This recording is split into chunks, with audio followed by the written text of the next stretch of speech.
Julie. Hey, I'm back here. What's up, everybody? So about 7 months ago, ASUS introduced me to PC building.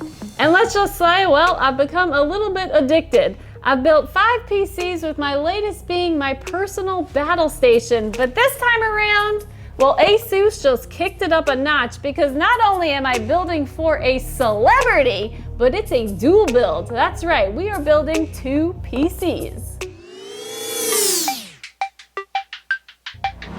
So who is this actually for? Well, none other than fellow ASUS ROG Stream Team member and legendary sniper, One Shot Girl. There's a big one, sniper! Yes, right over the shark!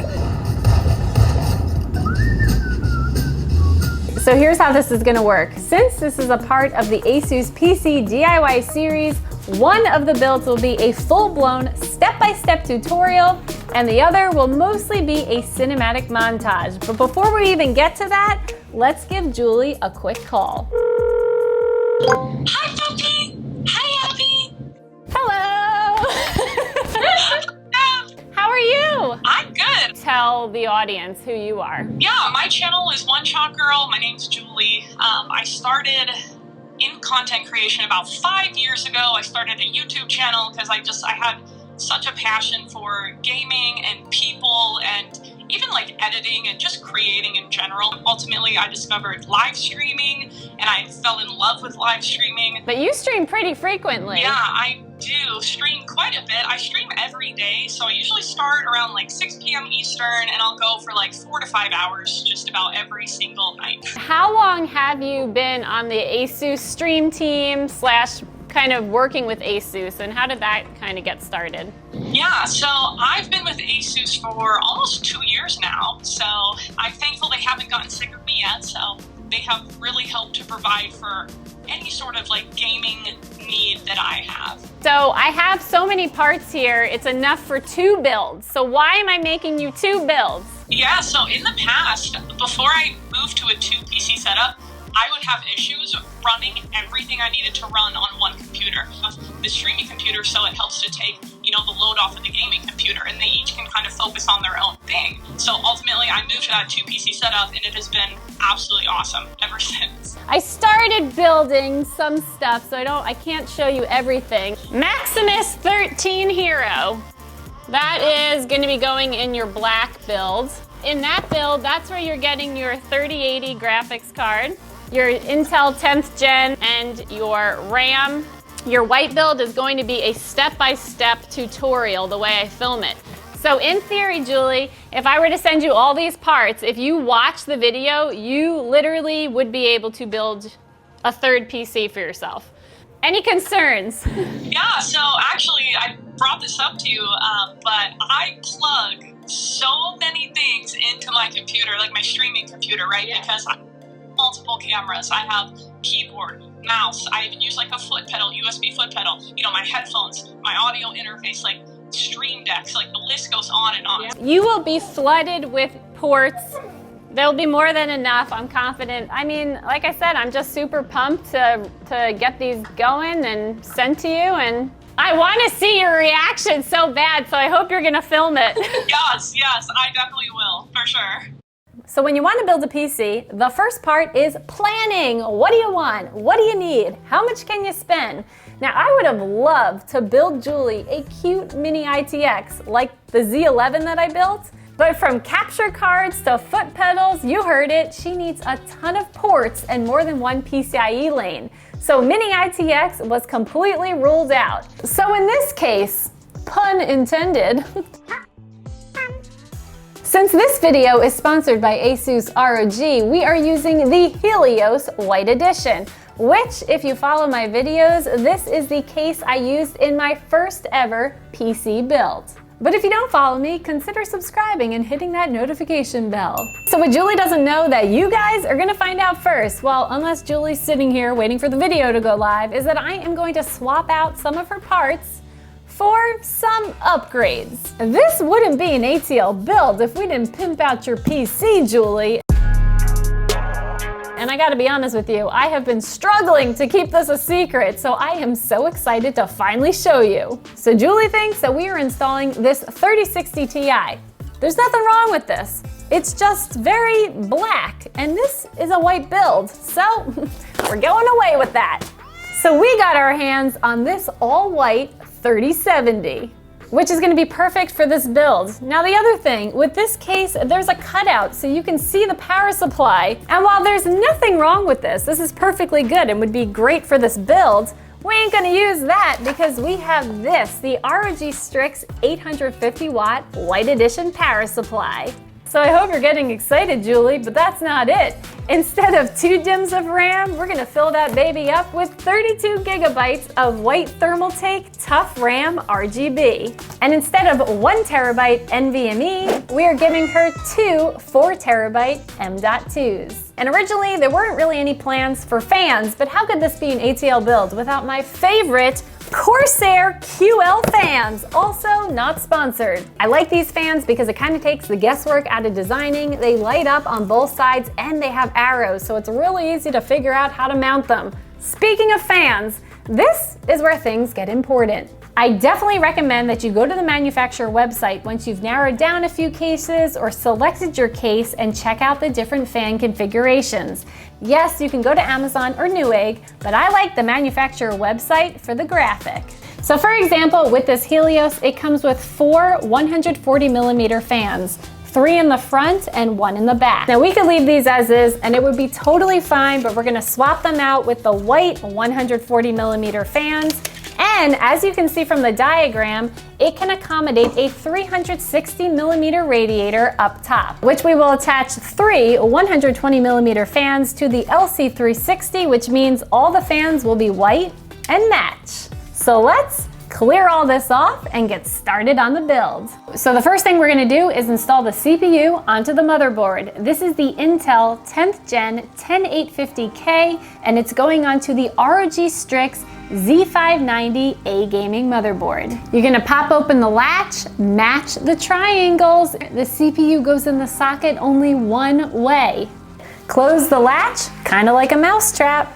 And that's it, it's really that simple. So next, I normally like to install the M.2 and the RAM, but this is where the manual becomes really important. As you can see, this motherboard has 3 M.2 slots. Because this is a Z590, it's compatible with Intel's 11th gen CPUs that recently came out. But this is a 10th gen CPU. And the reason why that's important to know is because if I were to install the M.2 in slot 1, it wouldn't work because this slot is only compatible for 11th generation, which means these are gonna go in slot 2 and 3. However, by doing so, that means SATA slot 2 and 6 are disabled, which if you're installing an additional 2.5-inch SSD like we will, you have to remember to avoid those ports. Now one might be thinking, well, why not get an 11th gen CPU? Reap the benefits of slot 1. Well, they're sold out, and honestly, I don't recommend supporting the scalpers. If you go on eBay, they're totally marked up. They're only supposed to be around $500, $540. So then some might ask, well then why spend the extra money on a Z590? Well, firstly, this board has improved from the Z490. For example, these VRM shrouds, they're bigger, better for cooling, and you get this fabric tab, which does absolutely nothing for performance. It just looks really cool. The other thing is when 11th gen CPUs become more available and prices normalize, you can upgrade and you don't have to buy a new motherboard. That little plastic latch, that was pretty cool. That was new to me. I never saw that before. Usually you have to screw it in. With this, you just twist and it's all set. Now also, because I'm not going over the black build in the same detail, that's gonna be more cinematic, I just wanna mention this real quick right now. You're gonna run into a very similar issue, so you have to do your research and look at the manual. On this Maximus 13 Hero board, we also have to leave slot 1 empty because that is only compatible with 11th gen CPUs, just like this one. And slot 2 has to be left empty as well, because that would cut the speed of PCIe 1 and 2, and we're gonna slot the GPU in the first lane. And by leaving slots 1 and 2 empty, now PCIe lanes 1 and 2 get full x16 speed. So again, referencing the manual, we're gonna use M.2 slot 3 with no compromise, and slot 4, which means SATA 5 and 6 are disabled. So Julie, if you plan to add more hard drives later, make sure you avoid SATA 5 and 6. Now for those of you that have built PCs before, this may seem obvious, but for example, I made this mistake when I did my Threadripper, and I filled every slot up thinking I was something special, filling it with 44 terabytes of NVMe. And while there are 44 terabytes in that machine, I think the PC only recognizes about 24, and my GPUs are definitely underperforming. So that's why I took the time to explain this, because it's really important. Read your manuals, people. Read your manuals. Don't make a mistake like I did. Next up is the RAM. You have to open these slots and just line it up and push it in. This is an ATX board. The Helios, though, can accommodate up to an eATX, like the Zenith 2 Extreme Alpha in my Threadripper. Now, the case, it comes with a manual. You're not gonna have to read the whole thing, but there are some pages that we will reference and a box that contains the screws that you need to get the motherboard into the case. Here we go. Oh! You know what I just realized? We're doing a CPU cooler. So before we actually mount the motherboard, because this is an Intel CPU, we have to mount a bracket on the back of the motherboard. So let's do that real quick. Then we flip it over and we attach the 4 standoffs. And then we can mount this to the inside of this case. And also make sure you take off all your stickers, or else that's gonna be a little hard to do once everything's in place. Here we go. And my advice, don't over torque the screws. It's so easy to do so with the motherboard, and you can strip the standoffs in like 2 seconds, which isn't the end of the world. I mean, you could put new standoffs in place if you needed to, but just don't do it. Be gentle. Here we go. Oh my gosh, this is such a big baby. Hey! So now we're at the point where I usually take the case cables and attach them to the motherboard. But here comes our next lesson. So this particular case is unique because it comes with 4 USB 3.0 Type A ports. Usually when you have 4, you would have 2 2.0 and 2 3.0. Now the reason why this is important is because this motherboard only has 1 3.0 connection. So technically what that means, you could only plug one of these in and those 2 ports would not function. It's not to say that the motherboard is inferior. In fact, this would be the scenario for a lot of motherboards. It's just that this case is extra. But I came up with a solution. I bought an adapter that will turn this into a USB 2.0, which means Julie will have full function of all the USB ports on the case. But hopefully that's coming tomorrow, and I'll show you how it works. In the meantime, let's start connecting these cables. So the USB 3.0 looks like this, and it goes there. There's also a USB Type-C. It looks like this, and goes right there. The case always has an audio cable, which is usually down by the bottom. And this right here is your RGB header and the front panel power reset button. Now we are turning to the power supply cables. And this power supply comes with pretty nice cables. These are CableMod Mod Flex cables. Now, they're perfectly fine. You could totally use these, but I actually prefer the CableMod Mod Mesh because they're a little bit more rigid, easier to hold their shape. So I'm gonna use these cable extensions, connect to the original power supply cables for this build, and in Julie's gaming PC, I'll use purple and black extensions that will connect to those original power cables. So what I like to do is make sure I pull out all the right corresponding cables, make sure everything's matched up, and then whatever's excess, I move it to the side. That way I don't get confused. And when I start to really work on the cables, I find it's helpful if you put the PC on a lazy Susan. That way you can easily go back and forth. When you buy a case, a lot of times the case cables are tied together, nicely organized like here, but we're gonna undo it because we're gonna have to reorganize anyway. And it's much easier to do it if you open everything up. This piece right here, we don't need, we're also gonna remove it. It's a fan hub, but it has 3 pins, and the fans that we're using are going to have 4 pins, so we don't need ya. And while we're at it, we might as well just take the case fans out because we don't need those either. But first, we're gonna attach the extensions to the motherboard. Usually I connect this one first, and this goes right up here. So you have to kind of squeeze the cables so that you get a nice bend. And these cable combs help make everything look nice and neat. 24 pin is for the motherboard. These are also for the motherboard. 8 pin, 4 pin, whereas the Maximus 13 Hero had 2 8 pins. Now we flip it to the back, and we have the other side of the extensions. This is where we are going to plug in the original power supply cables.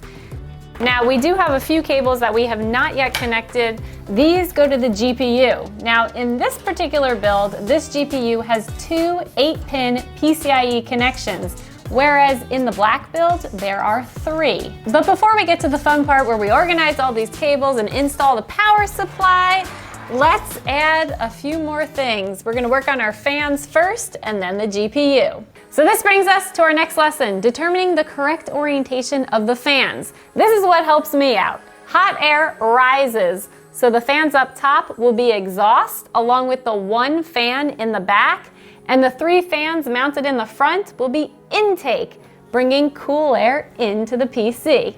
So when it comes to these QL fans, this side is for exhaust and this side is for intake. So we're gonna swap out the case fans, which are 140s, with the QL 140s. Just make sure you remove the stickers on the fans before you install. These are the fan screws, and I'd say from a physical effort, this probably is the hardest part in building a PC.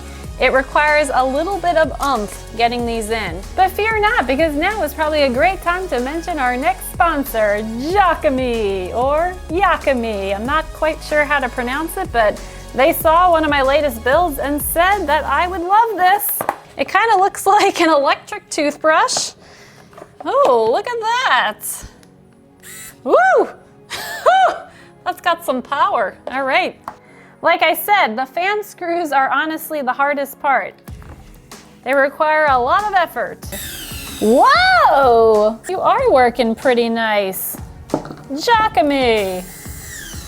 This is intake. It's gonna get mounted right on the inside, and the air is gonna go whoosh through the fans and inside the case. It's very important when you're mounting your fans that the cables are extending towards this part. You don't want your cables dangling in the front. Now this is the Strix LC360, the liquid CPU cooler. The radiator will go on top, and we are attaching our fans like this. And then this will extend over here. So that means my fans shouldn't go this way, they should go that way with the cables in the back. For this, you're gonna need to use a different set of screws. The long screws. When you install the radiator inside the case, do not use long screws. You need to use short screws with washers. It's actually really convenient. So to recap, you have intake, exhaust, and exhaust. Now it's not always gonna be like this, but majority of the time it will be. On the black build, you'll notice that the front and side are intake, and the back and top are exhaust. While I was finishing the fans, UPS actually just arrived, and remember when I told you that I needed an extension to convert the USB 3.0 to 2.0? Well, this is it right here. That way Julie can have access to all the ports on the case. This is the second USB 3.0 cable that comes with the case. So all we're gonna do is attach this to here, and now this can go to a 9-pin USB port on the motherboard. So we solved this issue, but then I realized there are only 2 9-pin USB ports on the motherboard, and we have 3 that we need to plug in. So I also needed to get one of these, an internal USB hub. There are many brands. This is NZXT. I like it because it's magnetic and it's streamlined. It also has a SATA connection to provide additional power. So the first one goes directly to the motherboard. Then the second one is for the AIO pump, and the third is that USB splitter. So this will connect directly to the motherboard, and then this, the Commander Pro. This is kind of like the brains for all things Corsair in the case. So normally at this point, I'd mount the GPU, but because I love the way that this 3070 looks, I think we should mount it vertically rather than this way, which is gonna require a right angle PCIe riser cable. So I ordered one, but I'm specifically waiting for a 4th gen PCIe riser cable so that if Julie were to upgrade her CPU to an 11th gen later, she'd have less problems. So in the meantime, I'm gonna snake the GPU extensions out, and then we're gonna connect the AIO pump to the CPU, and then we'll turn our attention to the power supply. The AIO already has thermal paste. You just put it right on top of the CPU and screw on the thumb screws.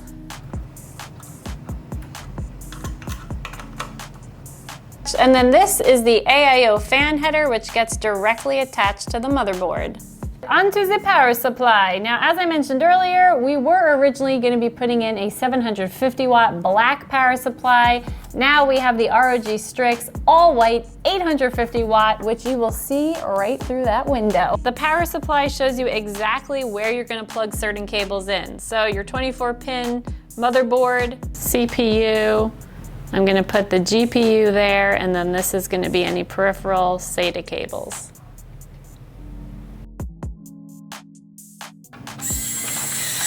There is one more that we have to attach. This actually has to go to the front and connect to the AIO pump. All right, it's about 1 a.m. I'm exhausted. I'm gonna finish the cables in the morning, and hopefully that GPU riser cable will come and we can finish this off. The cables no longer look like a mess. Check this out. Look how clean and organized that is. Now we still have to attach the 2.5-inch SSDs, which we're gonna do, but come on. I think one of my cleanest cabling jobs to date. So Julie, like I mentioned in the beginning, you are gonna be getting 2 of these Western Digital 2.5-inch SSDs, 4 terabytes, a total of 8 terabytes. Now normally you would attach them over here, but the Commander Pro fits so perfectly here, the way the cables were pretty much congregating in this section. So I'm gonna use double-sided Velcro to put the SSDs right there, and it's gonna work out perfectly. It's gonna work out perfectly. And Julie, just so you know, I'm gonna make them RAID 0, which means it's gonna look like an 8 terabyte drive for all your footage rather than 2 4 terabyte drives. Remember, the Commander Pro is controlling all things Corsair, so all 7 fans are connected up here, and then the RGB connects via these USB ports, and then this is attached to a SATA cable, which then gets connected to the power supply. And that internal USB hub, it fits so nicely right here. If I turn the case around, you can see it, but remember, this is gonna get covered, so you're not gonna see any of these cables.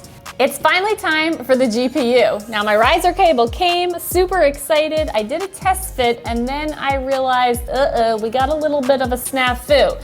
So when I installed this into the case and then put the GPU on top, there was a gap. So I thought, well, if I use standoffs to elevate the riser cable, maybe I could make it match up, which it got closer, but then it was off-centered because these holes aren't quite in the right position. Now, if I used the vertical kind of kit that the case comes with, this would allow me to mount the GPU closer to the motherboard, but then it would block all these ports which Julie needs for her capture cards. So for the streaming PC, we're gonna mount it horizontally, stick it up here, that way Julie can easily access these down there, and then in the black build, if I'm able to, I will mount that GPU vertically. So really all that's left is to put this back in place, screw it in, pop the panels on, and we're done. So in the meantime, let's check out Julie's gaming PC build, and then we'll do one big final reveal.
hope you found that fun to watch. Let's boot these babies up. 3, 2, 1.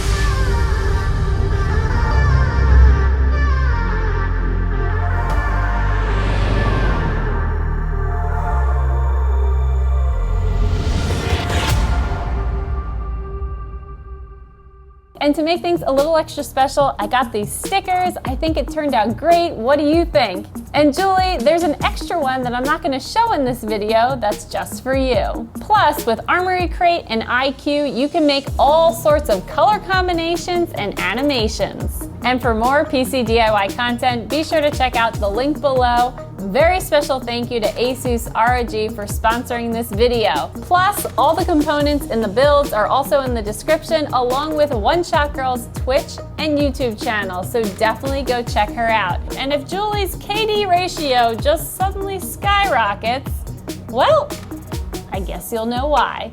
Until next time, bye!